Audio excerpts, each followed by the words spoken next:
Hi everyone! Kamusta kayo lahat? So, hindi ako masyadong nakakagawa ng videos the past, I think, 2 weeks. Kasi I started to feel like, alam mo yun, parang yung mga pregnancy symptoms, nag-start na siya. So as you all know, we announced like how many days ago, 2 weeks ago, na I am pregnant. Then, just recently, lumabas na yung nag-start na yung mga pregnancy symptoms, mga morning sickness, and medyo sobrang iba to ngayon compared to last time. I mean, 10 years ago, nung buntis ako sa first child namin, which is, yeah, si Casey nga.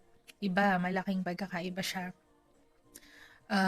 Ngayon, talagang yung mga common na symptoms like hilo, um, nagsusuka, na anytime pabigla-bigla feeling mo masusuka ka, naduduwal ka kapag ka nagluluto, ganyan, anything na hindi gusto ng pang-amoy ko, na naduduwal ako. Naiiyak ako sa kakaduwal. Alam mo yun, yung gusto mo na lang masuka, pero walang lumalabas kasi naduduwal ka lang. So pag kumakain naman ako, nabusog ako, halos kalahati ng kinain ko, isusuka ko. Sobrang iba yung symptoms ko ngayon. Tas yung hilo ko, walang oras. Anytime, nakahiga ako, uupo ako, tatayo, magsi-CR, may hilo ko. Ah, at yung abdominal cramps, on and off siya. Tapos malala sa gabi. Midnight, madaling araw, 2 o'clock, 3 o'clock, magigising ako kasi masakit. Hindi ako makakatulog, wala akong tulog, halos magdamag dahil, I mean, nakatulog ako, tas gigising, tapos matutulog, tas gigising ulit. So, parang kang lutang sa umaga pag gising mo. Well, anyway, nagpa-check up naman kami. Sabi naman sa check up ng OB doctor, kasi parang urgent check up yung nangyari sa akin eh. Dapat ang first check up ko will be next week pa. Pero urgent check up, it's because last weekend, Saturday, nagkaroon ako ng slight bleeding. Pero it happened twice that morning. So medyo na-alert ako, na-alarm ako, I mean, that Saturday morning. Tumawag agad ako sa maternity. Pero sabi nila, I need to ring a doctor. Kasi hindi pa nila ako technically patient dahil wala pa akong first check-up sa kanila. Dapat na next week pa. So, I rang an emergency doctor and then parang may telephone interview. I-assess ka. And then, nag-wait ako ng callback nung isa pa ulit na doctor bago ko pinapunta doon sa outpatient. Then, pumunta ako doon with my daughter. Kasama ko siya because my husband, he was at work that day. So talagang nagtaxi kami, talagang sabi ko, kinakabahan ako, pero kailangan kong kumalma. Pero medyo masama na din pakiramdam ko noon. Sabi ko, ba't kaya may dugo? Talagang streaks of blood siya. Tapos twice nangyari that morning. So kung ikaw, di ba, ma-alarm ka noon, medyo mag-aalala ka kasi first trimester, maliit pa siya sa loob. So, ganun mga iniisip ko. Then, pagdating nga doon, sabi ng doctor, okay, parang history taking, check up, chinek yung chan ko, ganyan. Masakit, sumasakit nung nandun, nag-abdominal cramps ako. Sabi ng doctor, sige ganito, para malaman talaga natin what's happening inside. I-refer kita, emergency referral, sa OB doctor sa Lancaster. So, urgent referral siya. So, tumawag siya doon. Tas may sumagot na doktor, nakausap niya, and then, inaccept ako on the day agad-agad. Pinapunta ako sa hospital, dun sa isang main hospital namin. Tapos, um, ayun nga, pagdating doon, nag-ano sila, I had a smear test, history taking, interview, abdominal exam, blood test, ganyan. And ito ang height, ayoko, ang sakit niya, IE. So yan, yung mga mommies dyan, alam niyo yun, hinai ako just to check yung cervix ko, kung open ba siya, kung ano ba. And then, after a while, nag-wait kami doon hanggang mga 7 p.m., hanggang 7 ng gabi.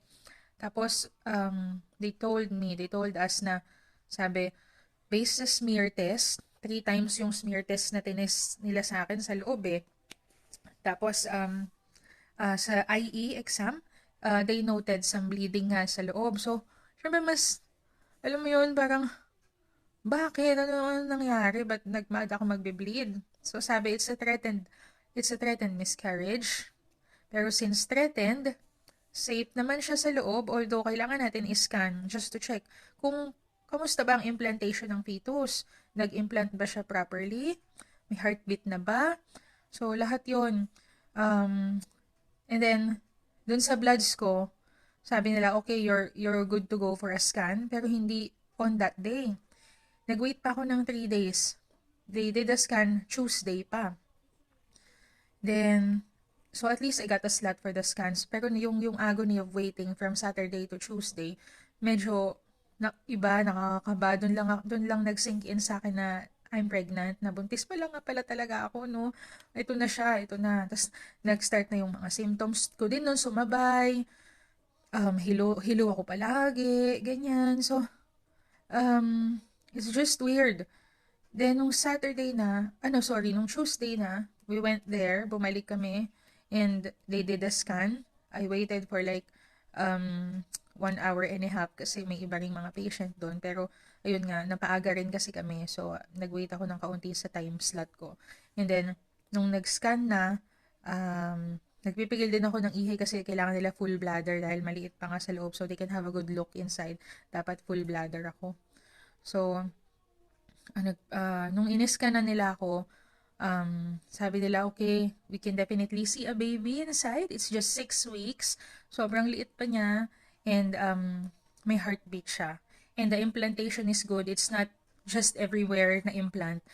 So, if you are familiar with the ectopic pregnancies like that, reasons of, losing the baby or mga miscarriage like that, bleeding like that, kung ano lang talaga iniisip ko, naka-implant ba siya sa tamang implantation?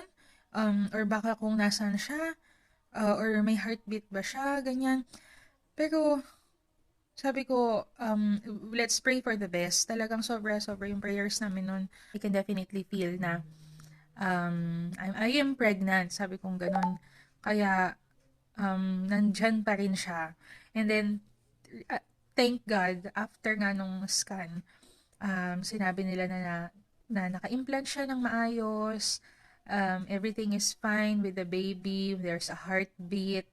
So, yeah, sobrang naluha ako during the scan kasi sabi ko, oh, salamat Lord, kasi akala ko kung ano na yung bleeding ko. Sabi nila, it might be, some adjustment inside or baka nga implantation bleeding din siya. Although it happened twice that morning. Kaya sabi nila, it's really good na kailangan mong magpa-check talaga. And based sa smear and sa IE mo, meron ngang noted bleeding inside. So, kailangan din talagang ingatan muna. Sabi nga nung doctor doon, it's better to be safe than sorry. Diba? Ano ba naman yung i-rest mo kesa sa i-risk mo? Sabi niya ganon.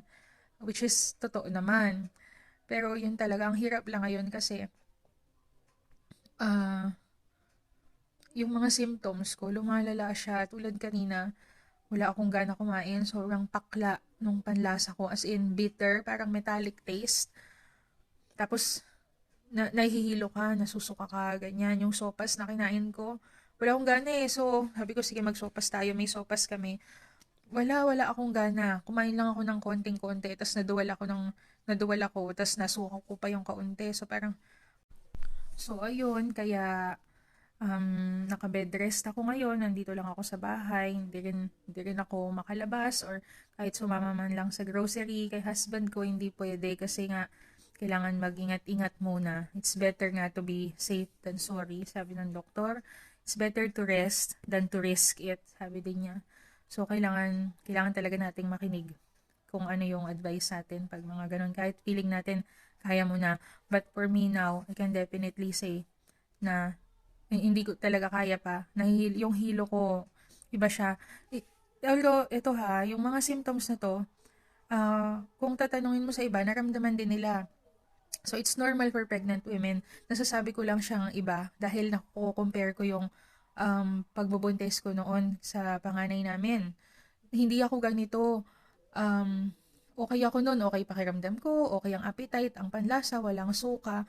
Ang hindi lang sa akin noon pwede is crowded places like mga simbahan. Pag naka-crowded na ganyan, dami ng tao, nahihilo na ako. Or mga mall na sobrang daming tao. Um, ano pa, yung mga, basta any lugar, any place na, kahit anong lugar na crowded. Sa trabaho ko dati, yung nag-gather kami sa isang parang formation, ganyan. Wala, nagko-collapse ako doon. Alam ng mga kasama ko yan. Hilo talaga ako.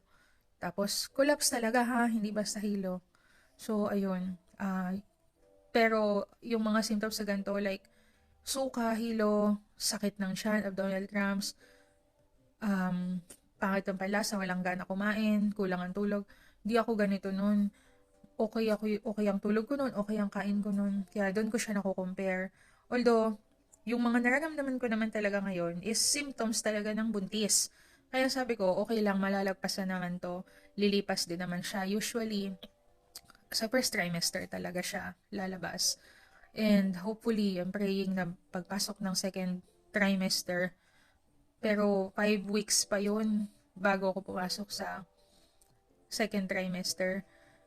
Kailangan ko munang tiyagain at i-rest, at pag hindi talaga kaya,